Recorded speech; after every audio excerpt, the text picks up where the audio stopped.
I really want to ask, how do you handle or deal with possible misdiagnoses after years of dealing with a mental illness you might not have? First of all, we use diagnoses in order to use words and language to help us communicate what someone might be experiencing, because it's otherwise hard to communicate. And so when we are able to put a name to something, it allows us to create an understanding. That's what language is all about. So a broken leg, for example, there's not one broken leg out there that looks alike. However, the diagnosis, the medical diagnosis, is still a broken leg. Every doctor, however, has to treat each broken leg on a very individual basis. Basically, I think to own a diagnosis takes a lot of courage, but to over-identify with yourself as that diagnosis can be very harmful. And then when you feel like you've been misdiagnosed, that can be really scary as well, because we often create kind of a paradigm around our understanding of what we think the issue is or the problem is. But I think deep down, if you were to really trust yourself, I think you've probably always known what's going on for you, labels aside.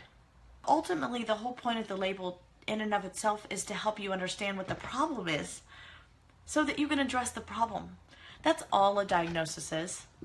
It's just to help us, okay, if we think this is what the problem is, then we can better address it. So if you have anorexia or any kind of obsessive kind of related disorder, we know what you're needing. You're needing a bigger rat cage with lots of toys. You know what I mean? So we have a better understanding of maybe a few things that might help you. And again, it's not going to be the same for any one person. It's going to be a little bit different. I've had so many clients where they had a diagnosis and then it actually changed in the manual. Like the name of it changed, like multiple personality disorder changed to a dissociative identity disorder. And so that can happen all the time. And ultimately the thing is, you aren't the representation of all bipolar or any diagnoses. You're just you. And you can say, I have experienced what some people would consider bipolar or what some people diagnose as bipolar. I've had some of those symptoms.